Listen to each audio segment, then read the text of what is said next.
रामगंज नाम के गांव में मोहिनी नाम की एक लड़की अपने पिता के साथ रहती थी, जो बहुत ही शातिर दिमाग लड़की थी। मोहिनी 19 साल की थी जब वो रामगंज से मुंबई शहर में भाग आई थी। वहाँ पर आकर बहुत सारा पैसा कमाना चाहती थी। मोहिनी मुंबई आने के 2 साल पहले की बात है। राजू, जो मुंबई में पढ़ाई करता था, कुछ दिनों के लिए वो गांव में आया था। अपने दोस्तों से बातें कर रहा था और बातों बातों में अपने दोस्तों को मुंबई शहर की खासियत बता रहा था। तभी मोहिनी वहाँ से गुजर रही थी तो उसके कानों में राजू के शब्द पड़ते हैं। यार, मुंबई जैसा शहर तो हो ही नहीं सकता। क्या लाइफ है वहाँ के लोगों की। राजू के कहे शब्द सुनते ही मोहिनी वहीं पर पास में मंदिर में राजू की बातें सुनने बैठ जाती है। सुबह शाम का तो कुछ पता ही नहीं चलता वहाँ पर तो समझो रात ही नहीं होती। तुम लोगों को पता है, जैसे जैसे अंधेरा होने लगता है वैसे वैसे लोग बाहर आकर घूमने लगते हैं।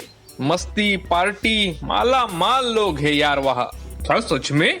यार, ऐसी लाइफ तो जिंदगी में एक बार जरूर जीनी चाहिए। हाँ भाई, जरा जमीन पर आ तू। राजू की बात कहा और हमारी बात कहा। हम ठहरे गरीब लोग, मुंबई तक जा भी पाएंगे या नहीं पता नहीं।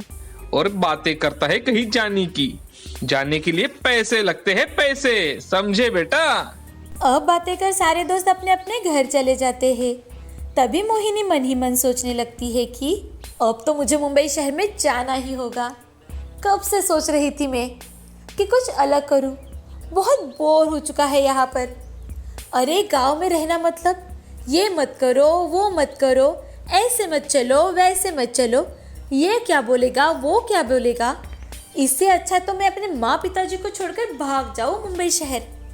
वैसे भी उन्हें कौन सी मेरी ज़रूरत है, सीधे से बात तक नहीं करते मुझसे। मोहिनी को घर में रहना, किसी की बातें मानना बिल्कुल भी पसंद नहीं था। तो मोहिनी मन ही मन, अरे यार, ये माँ बापू की हमेशा की किटकिट, मैं परेशान हो चुकी हूँ इस बात से। मैं हमेशा एक अलग लाइफ जीना चाहती हूँ और मेरे माँ पिताजी वो हमेशा मेरी लाइफ में इंटरफेयर करते हैं। मैं एक लड़की हूँ तो मुझे हमेशा दबाने की कोशिश करते रहते हैं। अब तो मुझे मुंबई शहर जाना ही होगा। ऐसे ही दिन बीत रहे थे। एक दिन मोहिनी मुंबई शहर में भाग आती है और वहाँ आते ही ट्रेन से उतरने के बाद मोहिनी के बैग चोरी हो जाती है। तो मोहिनी, चोर चोर चोर, पकड़ो पकड़ो पकड़ो, ये मेरा पर्स लेकर भाग रहा है, कोई पकड़ो इसे। मोहिनी जोर जोर से चिल्ला रही थी कि तभी बहुत सारी भीड़ उसकी तरफ आती है और उस भीड़ के साथ मोहिनी दूसरे ट्रेन में चढ़ जाती है। तो मोहिनी, अरे अरे, ये क्या बात हुई भाई, मैं अपने आप ट्रेन में कैसे चढ़ी जा रही हूँ। हटो हटो यहाँ से, मुझे यहाँ उतरना है, हटो। उसे कुछ भी समझ में नहीं आ रहा था कि वो कहाँ आ चुकी है। राजू ने जो भी बताया था ये तो उससे कई ज़्यादा अलग है। राजू की बातों से मैंने मुंबई का एक अलग ही सपना देखा था और यहाँ तो सब कुछ अलग है।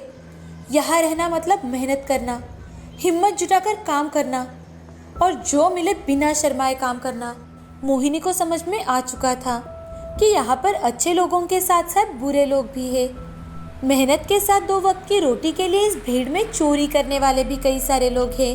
अब उसे चुनना था कि वो क्या करेगी कि तभी उसकी मोहन और मारिया नाम की एक लड़की से मुलाकात हो जाती है, जो दूसरों को ठगने का काम करते थे। मोहिनी, मोहन और मारिया तीनों का सपना एक ही था, ऐशो आराम में जीना। उनकी अमीर बनने की इच्छा और आराम में जीने की चाह उन्हें बुरे रास्ते पर ले आई थी। एक दिन मोहन भागते हुए मोहिनी और मारिया के पास आता है और उनसे, मारिया, एक बहुत अच्छा बकरा फंसा है हमारे चंगुल में, बहुत सारा पैसा मिलेगा। मैं कई दिनों से उस पर नजर रख कर हूँ। मतलब? अरे मतलब अपना अगला टारगेट, अगला शिकार, हम जिसे ठगने वाले हैं। कौन है वो? श्री रवि। कौन है ये और अब हमें क्या करना होगा? वो एक करोड़पति है, करोड़पति। हमें उसका बेटा मैक, जो दिमाग से थोड़ा कम है, उसे फंसाना है। हमें इस बार चोरी नहीं करनी, हमें इस बार कुछ अलग करना है। अलग? अलग क्या? मोहन सबको अपने पास बुलाता है और उनके कान में कुछ कहता है। अब उस दिन के बाद मोहन और मारिया मोहिनी के माता पिता बनकर बड़े प्यार से रहने लगे। बार बार किसी न किसी कारणवश वो श्री रवि के सामने आने लगे और अपनी अच्छाई दिखाने लगे, अपनी गरीबी दिखाने लगे, अपनी सच्चाई दिखाने लगे। वो इस तरह से पेश आते थे कि मानो दुनिया में उनसे अच्छा कोई है ही नहीं। पैसा तो नहीं है उनके पास, लेकिन फिर भी वो गरीबों के लिए काम करते हैं। और यही बात श्री रवि के मन को भा जाती है और वो एक दिन मोहिनी से, बेटा कौन हो तुम? तुम्हारा नाम क्या है? जी, मेरा नाम कामिनी है। मैं यही पास झोपड़पट्टी में रहती हूँ अपने माँ पिता के साथ। अच्छा, तुम्हारे पिताजी क्या करते हैं? श्री रवि के ऐसे कहते ही मोहिनी रोने का नाटक करने लगती है और, सर, हम गरीबों को जो भी काम मिले वही करना पड़ता है और जो मिले उसी में अपना जीवन बिताना पड़ता है। अब धीरे धीरे श्री रवि मोहिनी के बारे में अपने बेटे मैक्स के लिए सोचने लगता है।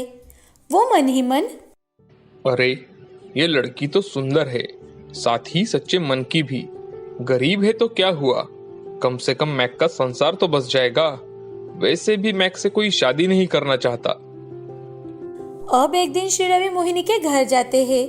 उन्हें सामने देख मोहन और मारिया हड़बड़ा कर उठते हैं और हाथ जोड़ते हैं, कुछ बोलने की कोशिश करते हैं कि तभी श्री रवि मोहन से, नमस्ते, मेरा नाम श्री रवि है। मैं कई दिनों से आपकी बेटी कामिनी को देख रहा हूँ। मुझे कामिनी बहुत पसंद है। क्या मेरे बेटे मैक के लिए मैं कामिनी का रिश्ता लेकर आया हूँ। श्री रवि की बातें सुनकर मोहन, सेठ जी, लेकिन हम लोग तो, आप सोच विचार कर बताइएगा, हमें कोई जल्दी नहीं है। अरे नहीं नहीं सेठ जी, मैं ये कह रहा था कि हम लोग कहा और आप लोग कहा, आप ठहरे बड़े लोग। मैं जानता हूँ, अगर मोहिनी मेरी बहू के रूप में हमारे घर आए तो हम समझेंगे कि हमारे घर में साक्षात। मोहन बेझिझक हाँ कर देता है और कुछ ही दिनों में मोहिनी की शादी मैक्स के साथ बड़े ही धूमधाम से हो जाती है। शादी के दूसरे दिन ही मोहिनी रात के समय सबको खाने में नींद की दवा खिलाती है और जैसे ही सब सो जाते हैं वो धीरे से उठकर मोहन और मारिया को घर में ले लेती है और तीनों मिलकर पैसे, जेवर जो भी मिले वो लेकर वहां से सुबह होने से पहले ही भाग जाते हैं। अब सुबह उठते ही सबको पता चल जाता है कि घर में चोरी हो चुकी है और चोरी करने वाला कोई और नहीं बल्कि उनकी बहू कामिनी है। वो पुलिस केस करते हैं, लेकिन मोहिनी, मोहन और मारिया शहर को छोड़कर भाग चुके थे। अब श्री रवि मन ही मन, इस कामिनी को तो मैं छोड़ूंगा नहीं, आज नहीं तो कल उसे जरूर ढूंढ कर निकालूंगा। अब वो दूसरे शहर जाकर फिर से यही सब करते हैं। कभी मोहिनी बहू बनती तो कभी मारिया, ये चलता ही जा रहा था। अब पूरे देश में इस टोली की खबर फैल चुकी थी, लेकिन वो बड़ी ही सफाई के साथ अपना काम कर वहां से भाग निकलते। कभी अमीर बनते, कभी गरीब, तो कभी मिडिल क्लास बन लोगों को ठगने का काम करते। जब तक लूट का पैसा है तब तक वो दूसरे इंसान की खोज करते और आराम से अपनी लाइफ एंजॉय करते। रात को क्लब में जाना, होटल में खाना, बंगलों में रहना, यही सब चल रहा था। लेकिन दूसरी ओर मोहन, मोहिनी और मारिया की असली फोटो पुलिस के पास पहुंच चुकी थी। एक दिन की बात है, मेहरानगढ़ नाम के गांव में सुशील नाम का एक बहुत ही अमीर इंसान रहता था, जो इस बार तीनों के हाथों ठगने वाला था, जो PSI भी था। लेकिन ये बात मोहन को पता ही नहीं चल पाई। अब धीरे धीरे हमेशा की तरह तीनों ने मिलकर अपना जाल डालना शुरू किया, लेकिन सुशील बहुत ही ज्यादा होशियार था। उसने मोहन को देखते ही पहचान लिया और मन ही मन, हाँ, अब मैं इन सबको रंगे हाथ पकड़ूंगा। दिन बीतते गए, शादी का दिन आया। बड़े ही सीधे साधे तरीके से शादी संपन्न हुई। शादी के दूसरे ही दिन मोहिनी ने सबको खाने में नींद की दवाइयाँ मिलाई और अब सब लोग सो चुके हैं। ये देख मोहिनी मोहन को कॉल करती है, मोहन, सब सो चुके हैं, तुम लोग जल्दी आ जाओ। मोहन और मारिया घर के अंदर चले जाते हैं। तीनों मिलकर अपना काम शुरू करते हैं। चोरी कर वो घर के बाहर आते हैं कि तभी पुलिस उन्हें चारों ओर से घेर लेती है और मोहिनी कुछ बोलने की कोशिश करने लगती है। हाँ, आप लोग? मोहिनी कुछ बोलने की कोशिश कर रही थी, लेकिन पुलिस ने उन्हें चारों ओर से घेर लिया था, अपने चंगुल में फंसा लिया था। उन्हें देख सुशील, बहुत दिनों से तलाश थी आप तीनों की। बहुत सारे लोगों की बहुरानी बन चुकी है ना आप। अब चलिए अपने असली ससुराल। जेल की हवा लगते ही मोहिनी को अपने माँ पिता की बातें याद आने लगती है और अपनी गलती का एहसास हो जाता है। लेकिन अब बहुत देर हो चुकी थी। वो रोते रोते अपनी सोच पर पछतावा करते करते अपनी जिंदगी बिता रही थी। इस कहानी से हमें यह सीख मिलती है कि चोर चाहे कितनी भी सफाई के साथ काम करे, लेकिन कभी न कभी वो पकड़े ही जाते हैं। आयशा और सुमन नाम की दो सहेलियां सिमरानपुर नाम के गांव में रहती थी। दोनों पक्की सहेलियां थी। आयशा के पिताजी गांव के बहुत बड़े जमींदार थे और सुमन के माता पिता वो मजदूरी करते थे। उनके पास उनके खुद के घर के अलावा और कुछ भी नहीं था। आयशा और सुमन दोनों एक ही उम्र के थे, तो दोनों साथ में ही पढ़ाई करते थे, एक ही स्कूल में पढ़ते थे। सुमन पढ़ाई में बहुत ही ज्यादा होशियार थी। वो आयशा की पढ़ाई में हमेशा ही मदद कर दिया करती थी और आयशा हमेशा उसे अपने पुराने कपड़े, पुराने खिलौने, पढ़ने के लिए स्टोरी बुक्स देती थी। एक दिन आयशा की माँ मीना आयशा से, आयशा, तुम्हें कितनी बार समझाया है बेटा कि तुम उस मजदूर की बेटी सुमन के साथ मत रहा करो। वो हमारे स्टेटस के लिए बिल्कुल अच्छा नहीं है बेटा। माँ, वो मुझे पढ़ाई में कितनी हेल्प करती है, आपको भी पता है ना। बेटा, मैं आज ही तुम्हारे पापा से कहकर तुम्हारे लिए ऑनलाइन बेस्ट से बेस्ट क्लास की अरेंजमेंट करने के लिए कहती हूँ। इसकी कोई जरूरत नहीं है माँ, मुझे सुमन अच्छे से समझा देती है। अपनी माँ की बातें अनसुनी कर आयशा वहाँ से अपने कमरे में चली जाती है। अब दूसरे दिन सुबह स्कूल भरते ही स्कूल टीचर बच्चों से, बच्चों, आप लोग जानते हो कि हर साल हम पिकनिक ले जाते हैं, तो हर साल की तरह इस साल भी हम शहर में म्यूजियम पिकनिक के लिए जाने वाले हैं। तो जो भी आने वाला हो वो जल्द से जल्द अपनी 500 रुपए फीस जमा कर अपना नाम पिकनिक वाली लिस्ट में लिखवा ले, ठीक है? दोपहर की छुट्टी में आयशा सुमन से, सुमन, कितना मजा आएगा। पिकनिक के लिए मैं मामा ने भेजा हुआ नया मोबाइल अपने साथ लूंगी। हम खूब सारी तस्वीरें खींचेंगे, हम बहुत मस्ती करेंगे। मैंने सुना है कि म्यूजियम के पास बहुत बड़ा गार्डन भी है जहाँ पर हमें लेकर जाने वाले हैं। नहीं आयशा, शायद मैं ना आ पाऊँ क्योंकि पिकनिक की फीस कुछ ज़्यादा ही है। तुझे तो पता है मेरे पिताजी मजदूरी करते हैं, तब जाकर हमारे घर में रात के वक्त खाना बनता है। अरे तू चिंता मत कर, मैं पिताजी से कहकर तुम्हारे पैसे भी भरवा दूंगी। अब आयशा अपने पिताजी से कहकर सुमन के भी पैसे भर देती है। वो दोनों साथ में ही पिकनिक जाकर आती है। धीरे धीरे वो बड़ी हो रही थी। अब वो कॉलेज में जाने लगी थी। गांव से बाहर 8-10 किलोमीटर पर ही उनका कॉलेज था, तो वो साथ में ही आयशा की गाड़ी में जाते थे। दिन ब दिन आयशा की सोच भी अपनी माँ की तरह ही बदलने लगी थी। एक दिन सुमन आयशा की ड्रेस पहनकर कॉलेज में आयशा की गाड़ी से उतरती है। उसे देख कॉलेज की एक फ्रेंड, अरे आयशा, ये तो तेरी ही ड्रेस है ना? पिछले महीने में ही तो तूने खरीदी थी। हाँ यार, लेकिन मुझे ये ड्रेस अच्छी नहीं लगती, तो मैंने इसे सुमन को दे दिया। बढ़िया है भाई, इसे तो ना आने जाने का खर्चा है और ना ही कपड़े खरीदने पड़ते होंगे। तुम्हारे ही तो सारे कपड़े होते होंगे इसके पास। सारी सहेलियां जोर जोर से हंसने लगती है। सुमन को इस बात से बहुत बुरा लगता है। उसके मन को चोट पहुंचती है, लेकिन वो किसी से कुछ भी नहीं कहती। अब वो उदास और मायूस रहने लगी थी। एक दिन वो आयशा से, आयशा, क्या तुम्हें भी ऐसे ही लगता है कि तुम्हारे पैसों के कारण मैं तुम्हारे साथ रहती हूँ? आयशा को अपनी खूबसूरती के साथ साथ अपने पैसों पर भी घमंड आ चुका था। उसे अब सुमन की कोई जरूरत नहीं थी।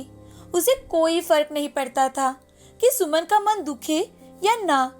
और यहाँ सुमन अपने बचपन की सहेली को खोना नहीं चाहती थी। वो बार बार कोशिश कर रही थी कि उनकी दोस्ती बरकरार रहे, लेकिन ऐसा नहीं हो पाया।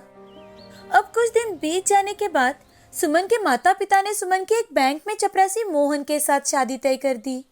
तो आयशा सुमन से, सुमन, ये मैं क्या सुन रही हूँ कि तू शादी कर रही है? हाँ आयशा, मैं करना तो नहीं चाहती, लेकिन माँ पिताजी सुन ही नहीं रहे। हाँ, वो बात सही है। तुम्हारे माँ पिताजी को लगा होगा बैंक में चपरासी है तो बहुत बड़ा आदमी है। आयशा की बात सुन सुमन को बहुत बुरा लगा, लेकिन वो बिना कुछ कहे वहाँ से चली जाती है। अब सुमन के बड़े ही सीधे साधे तरीके से शादी हो जाती है। सुमन मुंबई में रहने लगती है। भले ही उसका पति ज्यादा नहीं कमाता था, लेकिन वो एक ईमानदार और मेहनती इंसान था। वो सुमन से बेहद ज्यादा प्यार करता था, उसका बड़े अच्छे से ख्याल रखता था। अब 1 साल बाद ही सुमन ने एक प्यारे से बेटे को जन्म दिया था। वो अपना सुखी संसार जी रही थी कि एक दिन अचानक से फोन बजता है और फोन पर आयशा सुमन से, हे हाय सुमन, कैसी हो? तुम्हारी माँ से तुम्हारा नंबर लिया। आयशा, तुम? मैं तो बहुत ही बढ़िया हूँ। तू बता, तेरा क्या चल रहा है? अरे कुछ भी नहीं, मेरी भी शादी हो चुकी है और मुझे पता चला कि तू भी मुंबई में रहती है, तो सोचा क्यों ना तुमसे मिल लूं। हाँ आयशा, मुझे भी तुमसे मिलने का बड़ा मन कर रहा है। आखिर तू मेरी बचपन की दोस्त जो है। हाँ तो ठीक है, कल जरूर आना मेरे घर, मैं तुम्हारे लिए गाड़ी भेज दूंगी। अरे नहीं नहीं, उसकी कोई जरूरत नहीं है, मैं खुद आ जाऊंगी। अरे नहीं सुमन, वो क्या है कि हमारे यहाँ किसी को भी आने के लिए परमिशन लेनी पड़ती है, तो मैं तुझे लेने के लिए गाड़ी ही भेज दूंगी। अपने पति को साथ ले आना। अब आयशा अपनी सहेली सुमन को लेने के लिए गाड़ी भेजती है। सुमन अपने पति मोहन और बेटे के साथ अपनी दोस्त से मिलने के लिए जाती है। वो उस दिन बहुत खुश थी। वहां जाते ही आयशा का नौकर दरवाजा खोलता है और सुमन से, जी आप लोग कौन हैं? हम आयशा मैम के दोस्त हैं, उन्होंने हमें बुलाया है। अच्छा ठीक है, आप अंदर आ जाइए। नौकर आयशा को बुलाने के लिए घर के अंदर चला जाता है। आयशा का घर सच में बहुत ही खूबसूरत था। उसने उसे बहुत ही अच्छी तरह से सजाया हुआ था। तभी आयशा वहां आ जाती है और सभी मिलकर बातें करने लगते हैं।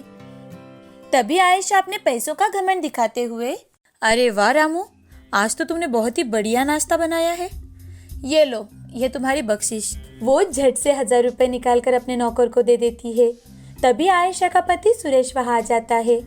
उसे देख मोहन चौंक जाता है, क्योंकि सुरेश उनकी बैंक का एक कस्टमर था, जो खुद भी एक बहुत ही घमंडी इंसान था। मोहन को देख सुरेश, अरे मोहन चपरासी, तुम यहाँ क्या कर रहे हो?